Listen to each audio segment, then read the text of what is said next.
pag-usapan natin etong Sal-N ni Chis Escudero, lumabas na ha. 18 million. 18 million lang pala yung kabuang kayamanan netong si Senator Chis Escudero. Wala namang problema yun kung yun yung totoo na 18 million lang yung pera niya sa buong kayamanan niya, wala namang problema yun. Kasi syempre nga naman, kung yun totoo, ang magagawa natin, di ba? Kaso ang problema ngayon, kinukutya.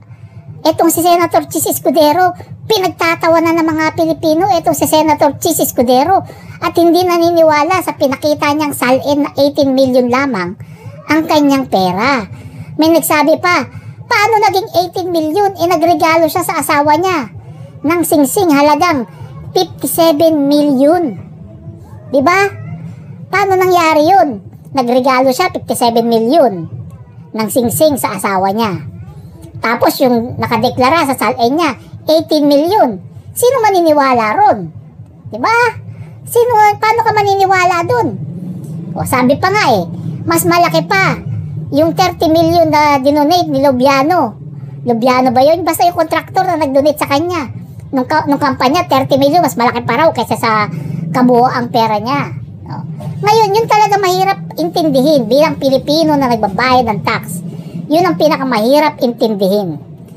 18 million ang pera mo, ang kabuuang kayamanan mo, kasama na lahat-lahat yan, 18 million. Tapos nagregalo ka sa asawa mo, 57 million. Ay baka utang. Di ba baka naman utang yung 57 million. Baka naman hulugan yung 57 million, hindi lang natin alam. Di ba hindi lang natin alam, baka hulugan yun, yung singsing na ibinigay niya kay Hart.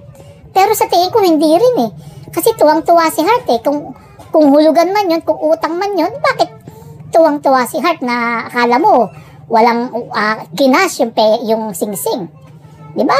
Tayo nagtatanong lamang kasi parang ang hirap maniwala na 18 million lamang ang pera o ang ari-arian, kayamanan netong si Senator Chis Escudero. Pero yung asawa niya, talagang glamorosa ang lifestyle. Hindi naman tayo magtataka. Hindi naman tayo, hindi mapagkakaila. Talagang glamorosa. Diba? Kita nyo naman. Samantalang marami nagsasabi na kapag umatin daw to sa mga fashion, hindi naman daw ganun kalaki yung kinikita nito para ma-afford yung mga ganung bagay. Hindi natin alam, malay natin. May ipon si Hart kasi alam naman natin, artista yan mula nung bata pa. Marami na yan kinita, pero sabi naman ng mga kababayan natin, kahit maraming kinita yan si Hart nung bata pa sa pag-aartista niya, nababawasan din yun o nauubos din yun. Lalo na ngayon, hindi na siya lumalabas hindi na siya umaarte, ibig sabihin hindi siya nag-aartista. Mauubos at mauubos pa rin talaga yun. Diba? Kaya hindi natin masisi.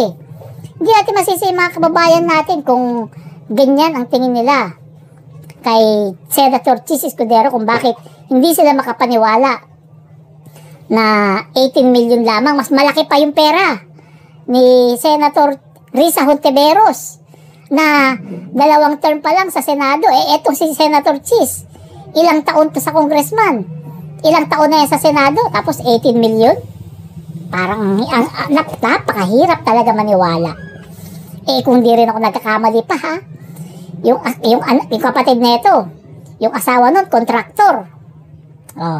Di ba? Ewan lang natin. Siyempre, si Senator Chis Escudero lamang ang nakakaalam ng lahat ng katotohanan hinggil dyan sa Sal-N niya. Siya lamang. Dalawa lang pala sila. Siya at yung Panginoon ang nakakaalam ng totoong kayamanan niya. Basta ang importante rito, yung mga kababayan natin, kine-question siya. Yung mga abogado ng mga vlogger, kine-question paano nangyari yun. Doon ko nga nalaman na 18 million yung Sal-N mo, tapos nagregalo ka ng 57 million. Paano raw nangyari yun? Yan yung tanong ng mga abogado na tinatanong rin natin ngayon. Kasi kahit saan mo tingnan, kahit anong calculator gamitin mo, kahit saan mo tingnan batas, napakahirap ipaliwanag. Nagregalo ka ng 57 million na halaga ng singsing, tapos ang kabuuan ng kayamanan mo ay 18 million lamang. Paano nga nangyari yun? Kayo, sige, pag-isipan ninyo. Diba? Halimbawa, kayo, may 18 million kayo. Tapos, meron ka nakuha 57 million, ibibili mo lahat ng singsing yun? Kahit asawa mo pa yan, ibibili mo lahat ng singsing yung 57 million? Siyempre, ang automatic doon, itatabi mo yung 57 million. Idadagdag mo sa pondo mo yun, sa kayamanan mo. Sa ari-arian mo, tapos yung bibili mong singsing sa asawa mo, mga 5 million lang siguro, 3 million, okay na yun. Hindi eh. Mas malaki pa yung ginastos sa regalo, 57 million, kaysa sa 18 million. Kaya dahil dyan, marami tayong mga kababayan ngayon ang talagang nagre-react ng todo dito sa salin ni Chis Escudero na hindi talaga sila makapaniwala kasi nga, parang parang hocus-pocus daw talaga yung salin niya o parang may pinagtatakpan daw at hindi raw nilagay lahat ng pera niya doon sa salin niya. Diskarte niya, hindi natin naman totoo. Diba, may nagsasabi pa, baka merong vault sa bahay yan. At yung 18 million lang yung nakadeposito sa bangko o yun lang yung kwinenta niya, mga sasakyan nila, mga bahay nila. Pero baka raw may vault sa bangko, sa bahay. Diba? Hindi na tayo magtataka. Marami naman nang gumagawa niyan. Marami nang gumagawa niyan, mga vault sa bahay nila.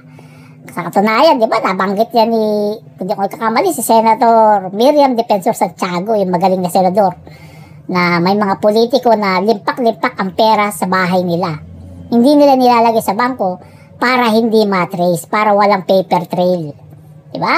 Para walang paper trail, kung magkaroon man ng imbestigahan, walang makikita na limpak-limpak na pera na kapangalan sa'yo. Kasi nga, nasa bahay lang daw. Yan ang gawain talaga. Gawain talaga yan ng maraming politiko. Diba? Pero hindi ko sinasabing ganyan si Chis, ha? Wala ko sinabi, ha? Diba? Sabi ko, maraming gumagawa ng ganyang politiko. Ngayon, marami rin tayong mga kababayan sinasabi, baka. Ganyan din ginagawa ni Chis Escudero. May pera yung mga pera niya nasa bahay lang. Hindi natin alam. Siya lamang nakakaalam niya, pati yung Diyos ang nakakaalam ng katotohanan kung ano ang katotohanan dito sa salin ni Chis Escudero. Parang ang hirap talaga makapaniwala na siya yung lumalabas na pinakamahirap sa 16 na senador na nagbigay ng salin. Diba? Ilan na silang senador naglabas ng salin? 16. Si Chis Escudero, pinakamahirap na senador sa kanilang 16. Diba? Buti pa si Rapi Tulfo. Diba? Buti pa si Rapi Tulfo. 1.5 billion. Honest. Diba? Hindi mo rin naman masisi kasi ngayon lang naman siya pumasok sa politika. Lahat ng pera niya na yun, galing yun sa dugot pawis niya. Yung mga vlog niya, yung radio commentator pa siya. Diba? Broadcaster pa siya. Isang vlog lang niya sa YouTube. Diyos ko po, napakalaki. Napakalaki ng kita ni Rapi Tulfo sa YouTube. Mahirap na lang kwentahin kasi napakalaki talaga. Kung kami nga diba? Kung kami nga kahit pa paano malaki yung kinikita sa mga vlog namin sa Facebook. Si Tulfo pa kaya na talagang million yung views. Bawat video niya, million yung views. Kaya kaya niyang panindigan sa salin niya. Nilagay niya 1.5 billion. Ito si Chis, 18 million. 18 million lang. Paano nangyari kaya yun? Sana may paliwanag ni Senator Chis yan para ma-enlighten yung mga kababayan natin. Para kahit paano maliwanagan kung ano ang katotohanan hinggil dito sa kayamanan ni Senator Chis Escudero.